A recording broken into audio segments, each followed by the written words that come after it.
São 7 horas mais 29 minutos em São Paulo. Muito obrigado a você que liga e se liga aqui no SBT Manhã, todas as manhãs, em especial nesta quinta-feira. Agora nós vamos voltar com as imagens do helicóptero do SBT com as informações de Patrícia Rocha.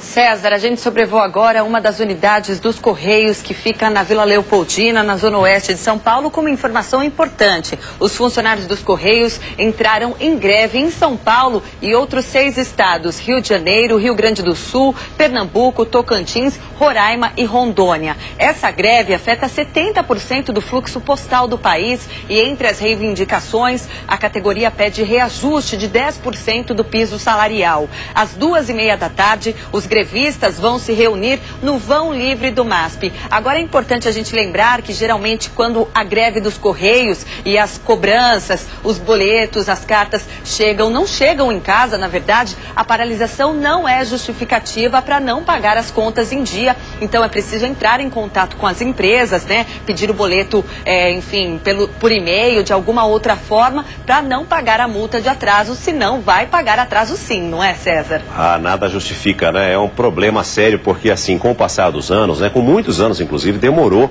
mas o Correio é uma das instituições sérias desse país, né, que a gente acredita, né, que todo mundo confia hoje nos Correios. Hoje você coloca uma carta, você posta uma carta no Correio, sabe que ela vai chegar. Você tem os serviços rápidos, expressos do Correio, que também funcionam e funcionam muito bem. Mas a gente, como você sabe, e você que me acompanha há tantos e tantos anos, sabe que eu defendo aqui todo o direito de greve. Eu acho que é justo o trabalhador sendo sempre de maneira pacífica e democrática.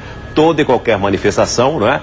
E nós temos aí os sindicatos para tentar tocar isso e também as próprias autoridades para julgarem se essa greve é legal ou não. Mas toda ela é justificável. É uma pena realmente que grande parte, como disse a Patrícia, aí 70% dos serviços serão afetados. É muita coisa realmente, né, no movimento de serviços postais que nós temos aqui no Brasil. Lamentavelmente, a gente espera que isso possa ser sanado o mais rapidamente possível e que eles consigam, né, pelo menos parte das reivindicações e o aumento salarial, que é muito justo. Eu sou fã dos carteiros, eu ainda sou da moda antiga, eu adoro o carteiro, o serviço dos carteiros, eu sou favorável a esse tipo de comunicação ainda e de tudo aquilo que os Correios oferecem para a população brasileira. São 7 horas e 31, vai virar 7h32, faltando 28 já para as 8. Corre porque quinta-feira começou faz tempo. Olha aqui, os professores do campus da Universidade de São Paulo, na Zona Leste, continuam em greve contra a contaminação do terreno por gás tóxico. A área corre o risco, inclusive, de explosão. Todos os dias, mais de 4.500 pessoas passam para o campus da Universidade de São Paulo, que fica na zona leste da capital. Nós queremos trabalhar num ambiente que seja salutar, que a gente não corra risco de saúde. O terreno servia de depósito para detritos retirados do rio Tietê, mas foi aterrado para a construção dos prédios. Segundo a Companhia Ambiental de São Paulo, a CETESB, a área tem uma grande concentração de metano, gás tóxico que pode causar explosões. Os professores entraram em greve com medo da contaminação. A gente precisa saber o que está acontecendo, né? Saber se de fato essa interdição procede, não procede, se o solo de fato está contaminado, se tem risco, não tem risco. Mascarados, os alunos apoiaram a paralisação. A diretoria está pensando em aumentar a estrutura e usar esse terreno como se isso fosse um terreno que pudesse ser usado e tudo mais. Esta placa estava no centro da discussão. Apesar de ter o símbolo da CETESB, a companhia nega que seja responsável. Ela foi retirada. A USP já foi advertida e tem um prazo de 30 dias para resolver o problema com a implantação de um sistema de bombas para retirar o gás do subsolo. A Universidade de São Paulo informou em nota que está tomando todas as providências solicitadas pela CETESB e que a demora se deve pelas dificuldades no processo de licitação. A companhia acompanha os trabalhos. Se eles não tomarem nenhuma providência neste prazo, aí eles vão tomar uma multa. A gente espera que isso não aconteça, evidente, espera que a USP seja bastante responsável, né? A alegação de que isso demora é porque eles também demoraram para entrar com esse processo todo, né? O diretor da USP Leste, José Jorge Boeri Filho, foi afastado até que se apure se ele deixou ou não de tomar as providências para a despoluição. Mas como eu disse aqui ontem, segurança em primeiro lugar, não é? São 7 horas e 34 minutos. Olha, 2 casos de violência na zona leste da capital. Um jovem de 24 anos acabou assassinado. Em outro ponto da região, uma vítima de sequestro relâmpago também foi morta. Em nota, a Polícia Militar de São Paulo afirmou que vai substituir todas as armas do lote que apresentou problemas. Já a fabricante das pistolas, a Taurus, disse que a manutenção preventiva é um procedimento de rotina da empresa. Para falar mais sobre esse assunto, nós recebemos aqui hoje, mais uma vez, nos nossos estúdios, atendendo a nossa solicitação, muito gentilmente, Sérgio Olímpio, major da reserva da Polícia Militar de São Paulo e especialista em segurança. Major, muito obrigado pela presença aqui mais uma vez. O senhor sempre muito solícito com a gente, atende sempre as nossas solicitações, está sempre aqui junto com a gente. Olha, é muito grande. Se a gente tivesse aí um número, 1, 2, 3, 5 armas com defeito, 100 mil armas praticamente com defeito, é um número assustador, Major. Me desculpe. Olha, César, nós começamos a ter denúncias dos policiais. É bom que fique claro que foram os policiais desesperados com essas situações que passaram a denunciar a partir de abril que teríamos problemas com o bloqueador do percussor dessas armas, que é a peça que foi mostrada com muita propriedade na matéria, em que faz com que a arma dispare sozinha. É uma coisa absurda. É como se o cidadão comprasse um carro sem freios. Muitas vezes ele vai trilhar para a morte. Inúmeros de acidentes, de disparos de armas podem ter acontecido em função disso. E nós temos realmente um lote de 79 mil armas dessa 24/7 e 19 mil pistolas modelo 640. E em todas nós temos esse tipo de defeito.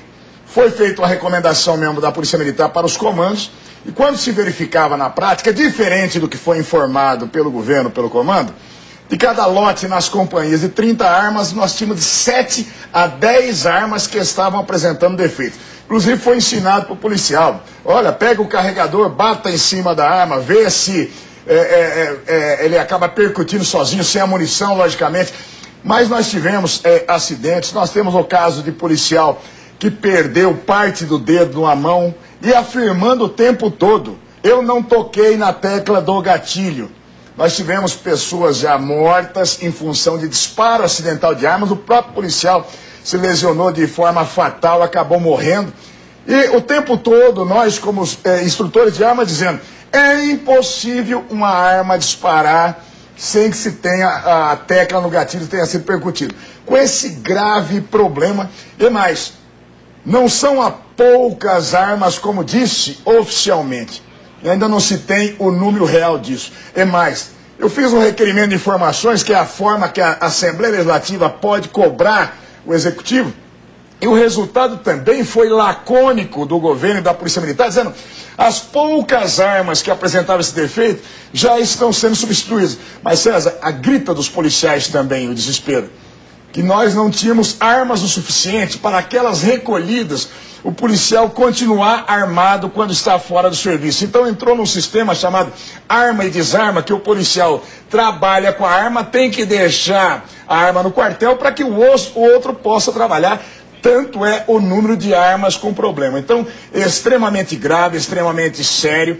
Irresponsabilidade do fornecedor. O Estado paga e paga muito bem por essas armas. Não adianta o fornecedor, a Taurus também: olha, nós fazemos a manutenção preventiva. Tanto não faz que deu esse tipo de problema gravíssimo. Insegurança para o policial que está portando a arma hoje, insegurança para o cidadão que no momento de uma abordagem policial pode ser vítima de um disparo acidental, e tem que ser responsabilizado sim aqueles que forneceram a arma de forma inadequada e aqueles que receberam um lote. Nós não temos, eu digo, a informação oficial que chegou para nós, para a Assembleia Legislativa, não dá a dimensão da quantidade que seriam dessas armas. E qual seria a medida rápida, efetiva, que a polícia deveria tomar nesse caso? Comprar um outro lote, um outro fabricante, não aguardar essas armas irem para essa revisão e retornarem, talvez até com risco de continuar com o mesmo defeito? Olha, isso está sendo feito que na região dos comandos de área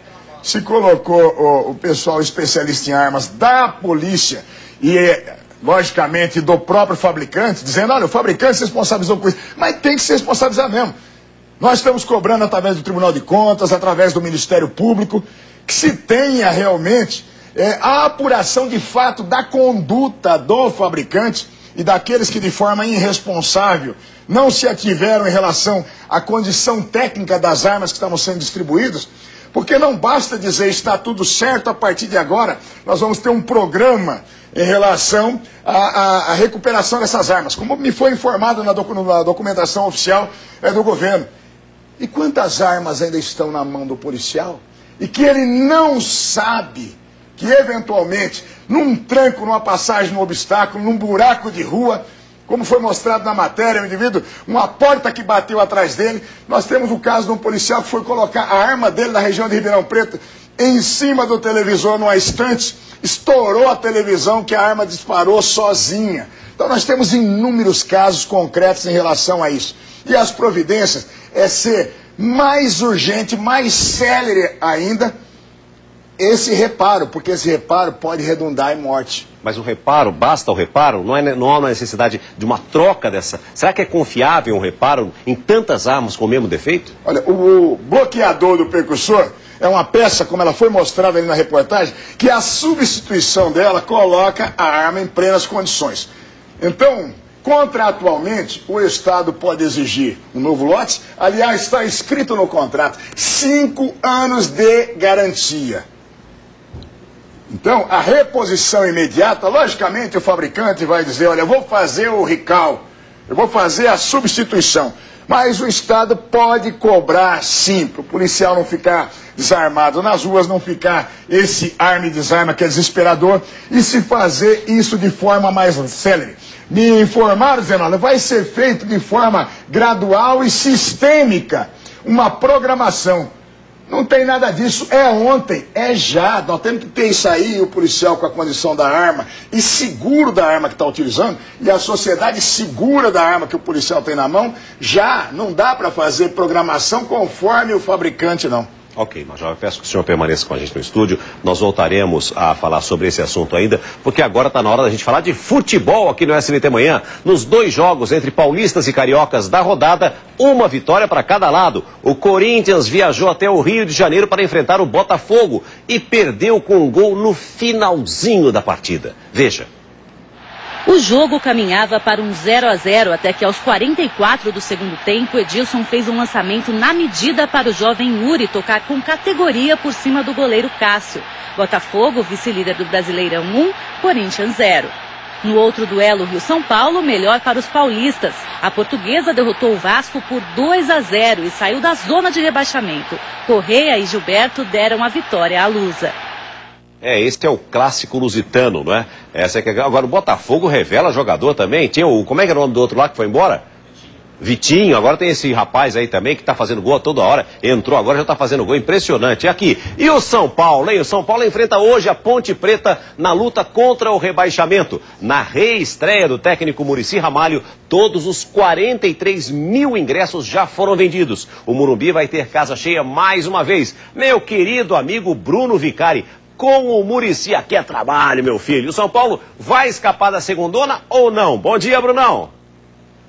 Cesar Filho, um abraço para você. Sabe que eu estava chegando aqui, Cesar, encontrei um São Paulino, ele me falou o seguinte, olha, depois daquela derrota para o Criciúma, eu tinha desistido, mas agora que o professor Muricy voltou, estou confiante, até comprei meu ingresso e vou para o Morumbi hoje à noite. E muitos outros torcedores também pensam da mesma forma, e isso podem ter certeza, também chega no time sim. Os jogadores estão mais confiantes, isso é muito importante, porque a primeira coisa que o São Paulo precisa para sair da zona de rebaixamento é recuperar essa confiança. Mas claro que só isso não adianta. O jogo de hoje contra a Ponte Preta, teoricamente, é um jogo fácil, porque a Ponte está despencando também na competição, então o São Paulo deve sim vencer. Mas o torcedor não pode se iludir. São Paulo não precisa só de uma vitória, precisa de uma boa sequência para realmente se recuperar na competição. Mas sem dúvida, o primeiro passo já foi dado. Torcida e time acreditarem que ainda é possível escapar. Olha, ontem, através de um amigo, eu fiquei sabendo de tanta notícia ruim de dentro do São Paulo, que todo mundo sabe que eu sou São Paulino e eu brinco muito aqui com futebol, mas eu vou falar uma coisa pra vocês. Tudo que eu ouvi ontem foi verdade, o São Paulo não escapa verdadeiramente do rebaixamento não, viu? Tem muita podridão ali dentro e a atitude da diretoria com o Paulo Autuori foi muito deselegante pelas notícias que eu recebi. Infelizmente, eu não posso divulgar. Olha, nós vamos à nossa enquete de hoje. Nós perguntamos quais são os times que devem cair para a segunda divisão do Campeonato